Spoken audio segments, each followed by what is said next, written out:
기도는 하나님과의 교통입니다. 우리가 하나님의 자녀가 되는 것도 기도를 통해서가 아니면 설명이 되지가 않습니다. 어떻게 육신의 몸을 입고 있는 인간이 영이신 하나님의 자녀가 될 수 있겠습니까? 우리는 기도함으로 하나님과 교통하고 그리고 하나님의 능력과 지혜와 은사를 받아서 이 땅에 하나님의 자녀로 살아가고 있는 것입니다. 그러므로 기도하지 않는 사람은 하나님과 관계가 되지 않는 삶을 의미합니다. 그래서 예수님께서도 바쁜 사역 가운데 늘 기도하셨습니다.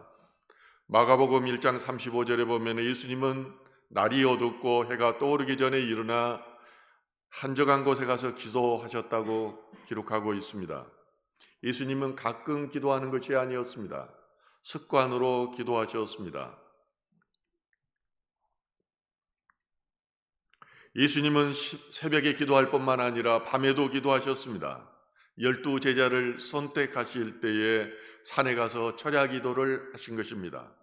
이처럼 예수님께서는 습관적으로 계속 기도하심으로 하나님과 교통하며 그리고 하나님으로부터 그의 뜻을 받아 실천하셨던 것입니다. 예수님은 하나님이셨습니다.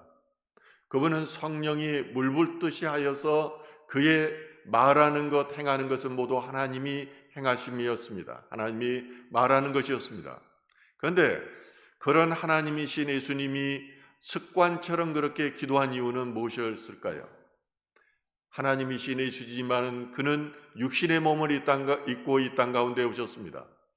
육신은 여러 가지 정욕에 의해서 도전을 받게 되어 있습니다.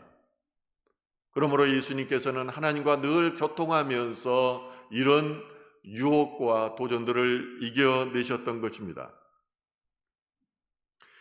예수님은 우리가 범사에 기도하는 아름다운 습관을 가질 것을 말씀하십니다. 특히 귀신 들려서 말 못하고 있는 듣지 못하는 아이를 고치시고 제자를 향해서 기도 외에 다른 곳으로는 귀신이 나갈 수 없다고 말씀하십니다. 예수님께서 행하신 기적과 이적의 원천이 기도에 있었음을 예수님께서는 말씀하신 것입니다. 오늘 본문 말씀은 다윗의 시입니다. 본문의 내용으로 보아 다윗은 심한 그런 질병 가운데 있었던 것 같습니다. 오늘 2절은 이렇게 말합니다. 여호와여 내가 수척하였사오니 내게 은혜를 베푸소서. 여호와여 나의 뼈가 떨리오니 나를 고치소서. 우리의 온수들은 우리가 약해졌을 때 힘이 없다고 느꼈었을 때 이때를 틈타서 공격하는 것입니다. 다윗이 병상에 있을 때 그의 대적들은 때를 놓치지 않고 그를 공격하였던 것 같습니다. 다윗에게는 한 약점이 있었습니다. 밧세바 사건으로 인해서 이것을 빌미로 다윗의 소하에 있던 어떤 자들이 반란을 일으키고 다윗을 비난하고 조롱하였던 것으로 보입니다. 실제 다윗의 약점을 가장 잘 알고 있었던 사람이 누구입니까? 바로 요압 장군에게 편지를 써서 우리아 장군을 성에 가장 가까운 일선에 배치해서 전쟁을 하게 하라고 편지를 했던 사람이 다윗이었습니다. 요압은 그의 약점을 잘 알고 있었습니다. 그래서 다윗의 아들 압살론이 반란을 일으켰을 때 다윗은 그를 죽이지 말라고 말합니다. 그런데도 그는 명령에 불복해서 압살론을 직접 쳐서 죽입니다. 세바의 반란이 일어났을 때 다윗은 아바사와 요압의 동생 아비새를 군대 사령관으로 임명했습니다. 그런데 다윗은 아바사를 죽이고 자기가 군대 장관으로 됨으로 힘에 의해서 자기의 지위를 얻었습니다. 나이가 들어서 이제 다윗 왕이 쇠해지자 그의 아들 아도니아를 왕으로 세우려는 시도를 요압 장군은 했습니다. 다윗 왕의 조카인 군대 장관이 계속해서 왕의 명령을 거역한다는 것은 왕정 국가에서 도저히 있을 수 없는 일입니다. 그러므로 다윗은 솔로몬을 왕으로 세우면서 첫 번째 유언을 하는데 요압을 편히 죽도록 내버려 두지 말라고 하는 것입니다. 그를 죽이라는 말입니다. 이런 배경 속에서 다윗은 어떻게 행동했습니까? 첫 번째, 다윗은 눈물로 요를 적셨다고 오늘 시편은 말합니다. 다윗은 성령의 사람이었습니다. 모든 문제 앞에서 문제를 보는 것이 아니라 어떤 문제가 있을 때마다 그 배후에 있어서 일하시는 하나님을 본 것입니다. 영의 사람의 특징이 그렇습니다. 어떤 우리가 일 가운데서도 늘 하나님께서 이것을 어떻게 허락하시며 또 마귀가 어떻게 일하는가를 보는 사람이 하나님의 자녀이고 성령의 사람인 것입니다. 다윗은 세상의 왕임에도 불구하고 그 내면의 왕은 하나님이었습니다. 이것이 마음이 깨끗한 사람이 취하는 태도입니다. 그러므로 자신의 삶 가운데 예기치 않는 고난과 환난이 찾아왔을 때 그는 하나님을 찾았고 눈물로 요를 적셨던 것입니다. 그가 눈물로 요를 적셨다는 것은 회개했다는 것입니다. 그래서 오늘 본문 1편은 이렇게 말합니다. 여호와여 주의 분노로 나를 책망하지 마시오며 주의 진노로 나를 징계하지 마옵소서. 지금 시편 기자는 주의 분노라고 말합니다. 주의 진노라고 말합니다. 징계라고 말합니다. 지금 내가 당하고 있는 것이 하나님께서 하시는 일이라는 것입니다. 다윗은 하나님의 징계를 패하지 않았습니다. 그는 눈물로 자신의 잘못을 회개하며 하나님의 긍휼을 구했습니다. 하나님 나라는 침노하는 자들의 것입니다. 왜냐하면 우리는 사단의 지배를 받는 혼으로 사는 인생들입니다. 그러므로 늘 허무합니다. 그런데 우리가 하나님을 믿으면 하나님의 영이 우리 안에 임합니다. 예수의 영이 임하는 것입니다. 이때부터 우리가 혼의 지배를 거역할 때, 하나님의 말씀을 따르고자 할 때 하나님의 영의 지배를 받게 되는 것입니다. 하나님이 일하시는 대로 우리의 삶 가운데 그의 능력이 나타나는 것입니다.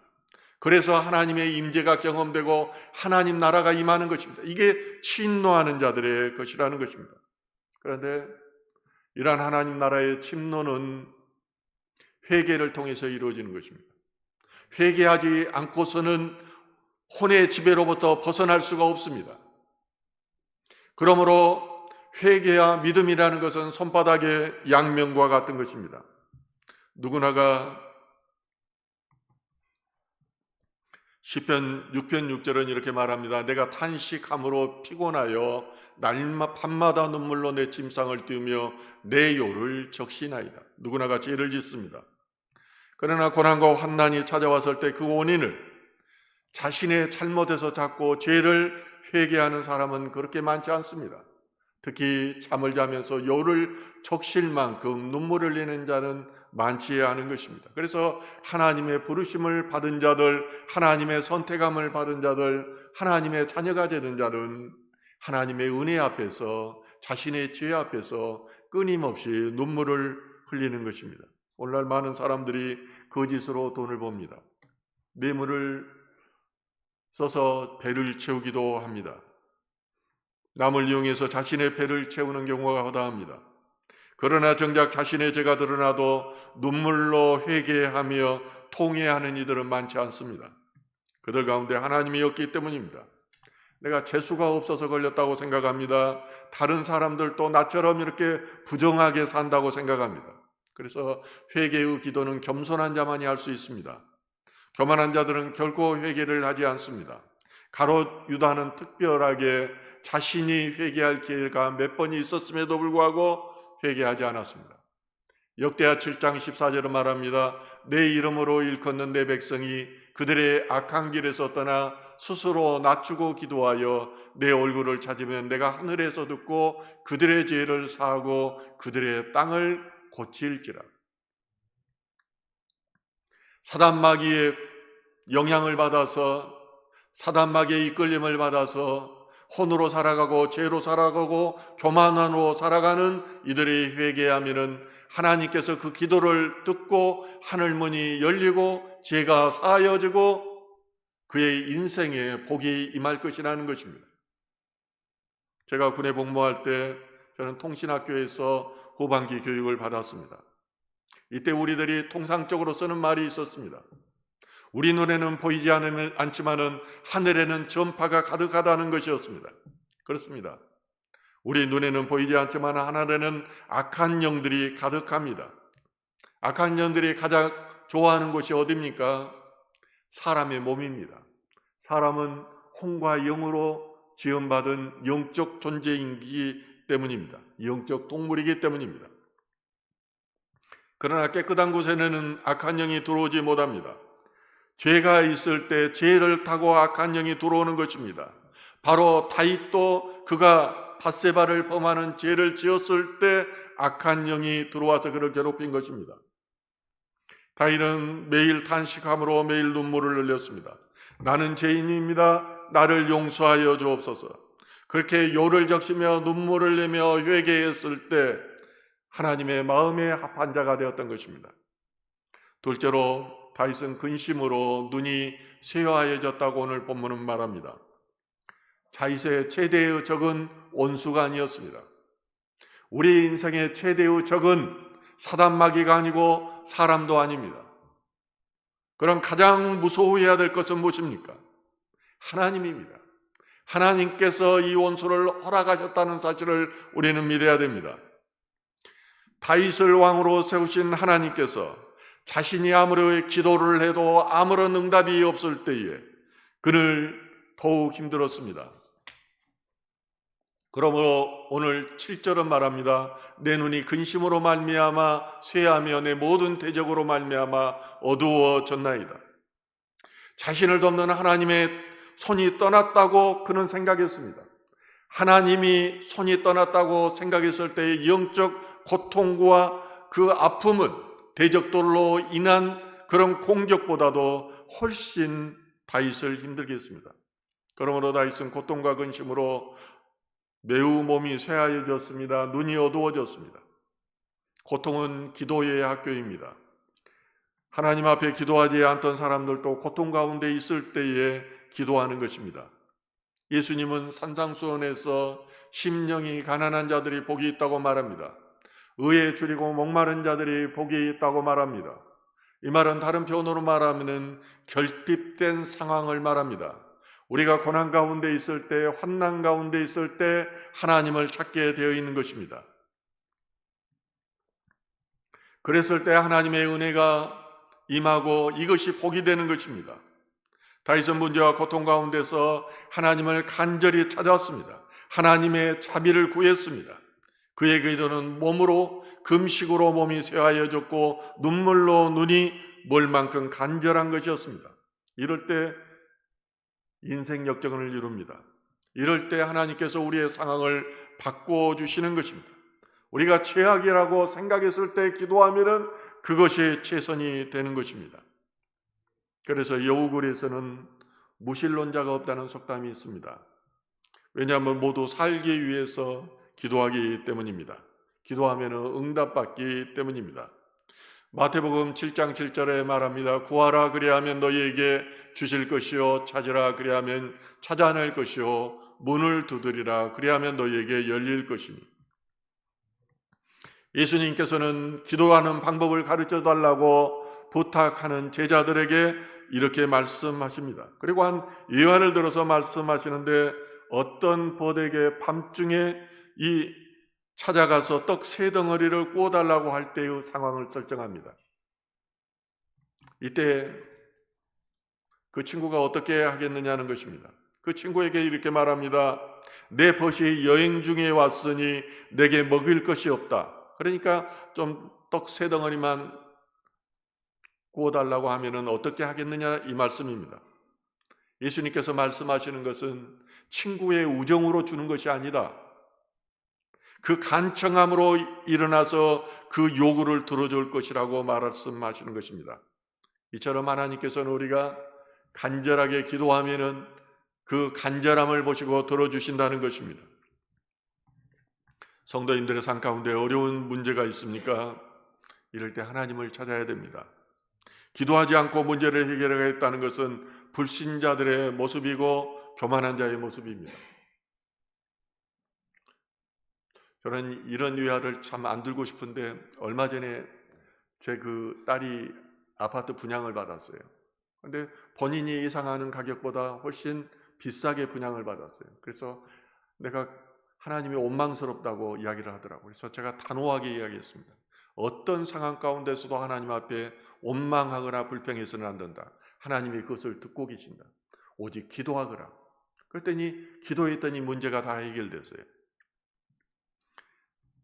하나님은 자녀된 우리들에게 가장 좋은 것으로 주시기를 원하십니다. 설사 환난이 있더라도 그 환난을 통하여 우리를 구원하시고자 하는 뜻이 있는 것입니다. 문제는 우리가 찾지 않고 구하지 않기 때문입니다. 세 번째는 여호와께서 다윗의 기도를 들어주십니다.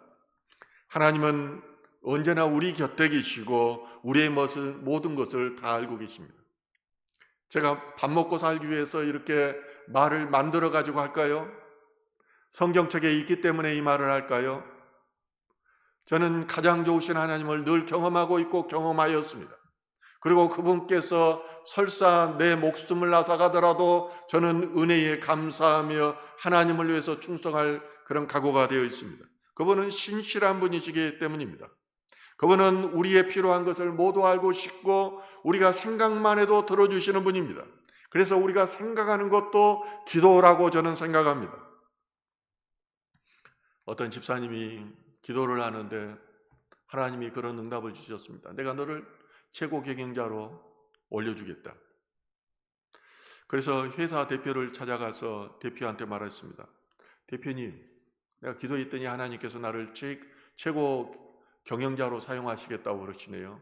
그래서 그 대표는 저하고도 잘 아는 분인데 장로님입니다. 그래서 집사님께 하나님께서 그렇게 말씀하셨으면은 나에게도 말씀을 할 것입니다. 기다려 보십시오. 근데 정말로 며칠 안 되고 나서 이 그 대표가 갑자기 발이 붓고 통증이 심하고 도저히 걸을 수 없는 상황이 됐습니다. 그러고 나서 병원에 입원하게 됐어요. 병원에서 무슨 병명인지 알지를 못한 것입니다. 그래서 회사를 도저히 경영할 수가 없는 거예요. 그래서 곰곰이 생각해 보니까 하나님 응답받았다는 그 집사님이 생각나더래요. 그래서 그 집사님을 불러서 당신이 이 회사를 맡아주십시오. 이렇게 하고 병원에서 6개월이 지났는데 병명이 통풍으로 판명되었습니다. 그리고 이제 자기 발이 낫게 돼서 회사로 다시 복귀하게 되었습니다. 그런데 이때를 맞춰서 어떤 회사에서 그 집사님을 최고 경영자로 스카웃하겠다는 좋은 조건으로 스카웃하겠다는 제안이 들어왔습니다. 그래서 그 집사님이 대표에게 망설이고 있는데 적극 권장해서 그 회사로 갔다고 합니다. 하나님께서는 이렇게 개인의 삶에 직접 개입하셔서 일하십니다. 저도 여기 서울청으로 처음 왔을 때 제가 목사가 된 지 몇 년 되지 않을 때입니다. 교회 개척에서 잘하고 있을 때입니다. 이때도 여기 오니까 경찰 선교 목사들 10년 이상 된 목사들이 여러 명이 있었어요. 보통은 그 목사들 중에서 지도 목사를 선발합니다. 저는 온 지도 이곳에 얼마 되지 않았는데 지도 목사도 있었어요. 근데 보니까 지도 목사가 몇 번에 걸쳐서 119에 실려서 응급실로 가더라고요. 저는 그 상황을 보면서 어떤 상황을 저는 접하든지 늘 하나님을 생각합니다. 왜 하나님께서 이렇게 하실까? 하나님께서 지금 일한다는 것을 저는 느꼈어요. 미국에서 일부러 교회 하던 것을 다 다른 사람한테 맡기고 한국으로 지도 목사로 왔을 때는 이 지도 목사를 계속 하려고 하는데 하나님은 그렇게 하시지 않았어요. 도저히 더 이상 상황을 이끌어갈 수 없어서 저에게 지도 목사 자리를 맡기고 다시 회의 선교사로 나가셨습니다. 시편 6편 9절은 이렇게 말합니다. 여호와께서 내 간구를 들으셨으며 여호와께서 내 기도를 받으시리로다. 다윗은 이제 간절하게 회개하며 기도했을 때, 요를 적시면서 눈물을 흘렸을 때 하나님으로부터 응답받은 것입니다. 내가 너를 용서한다. 내가 다시 너를 회복시킬 것이다. 너의 대적들을 물리칠 것이라고 그렇게 기도한 거예요. 히스기야가 죽음을 앞두고 간절히 기도했을 때 어떻습니까? 하나님께서 너를 15년 동안 더 살려주겠다고 말씀하십니다. 그럴 뿐만 아니라 너의 대적들 아수리아를 내가 물리쳐 주겠다고 말씀하신 거예요. 그러므로 다윗은 이제 활기찬 모습으로 하나님을 찬양합니다. 그것뿐만 아니라 내 모든 원수들이 부끄러움을 당하고 모두 뛸 것이며 부끄러워서 황급히 물러날 것이라고 승리를 선포합니다. 이처럼 의인의 강구는 역사하는 힘이 큽니다. 회개함으로 제사함을 받은 다윗의 기도가 하나님께 상달되었습니다. 그러므로 그는 병의 나음을 얻었습니다. 그를 대적했던 원수들을 물리치게 된 것입니다. 우리가 살아가면서 뜻하지 않게 질병이 찾아오기도 합니다. 환난이 찾아오기도 합니다. 문제는 우리의 인생의 주인이신 하나님께서 이 문제를 통하여 우리에게 말씀하시는 메시지가 있다는 것입니다. 이걸 깨달아야 됩니다. 그리고 그 문제의 원인이 구원에 있다는 것을, 궁극으로는 하나님께 영광이 된다는 것을 우리는 인식해야 됩니다. 이것을 알 때 우리는 회개할 수밖에 없습니다. 이 과정을 통해서 하나님께서 우리를 다시 세우시고 다시 사용하시는 것입니다. 다윗은 회개가 있는 신앙생활이었습니다. 다윗은 감사가 넘치는 신앙생활이었습니다. 그러므로 그는 진실함과 정결함으로 하나님께 나가는 그러한 정결을 소유한 신앙생활을 한 자였습니다. 그러므로 다윗은 그의 생애 가운데 실패 속에서도 성공했고 죄악 중에서도 하나님 앞에 긍휼을 잊게 되었습니다. 가장 중요한 것은 바로 다윗을 통해서 예수 그리스도가 오셨다는 사실입니다. 이 언약을 이루기 위해서 하나님께서는 그를 회개케 하시고 돌아오게 하시고 회복시켜서 그를 사용하시는 것입니다. 오늘날 우리는 마치 하나님의 계시지 않는 것과 같이 생각하는 악한 세대 가운데 살아가고 있습니다. 우리가 저 자신을 봐도 얼마나 악한지 몰라요. 거역하는 마음들, 악한 생각들 얼마나 하는지 몰라요. 늘 우리는 사랑한다고 말하면서 교회를 떠나고 나서 관계 속에서 생각해 보십시오. 과연 우리가 그런 사랑 가운데 있느냐는 것입니다. 11월 1일부터 21일까지 다니엘 기도회가 시작됩니다. 우리는 다시 하나님을 만나야 됩니다. 제가 하나님의 음성을 듣고 기도원에 가서 기도를 했을 때 하나님께서는 환상 가운데 하늘문을 여셨습니다. 그리고 비춰주시고 환상으로 30분 동안 보여주셨습니다. 우리들이 이 하나님이 나와 함께 하신다는, 하나님이 살아계신다는 것을 확신하지 않는 한은 우리는 늘 잠자는 그런 신앙일 뿐입니다. 다윗의 신앙을 본받아서 회개함으로 실패 가운데서 성공하는 하나님의 구원을 확증하는 저희들 되시길 주님의 이름으로 축원합니다. 우리 다 같이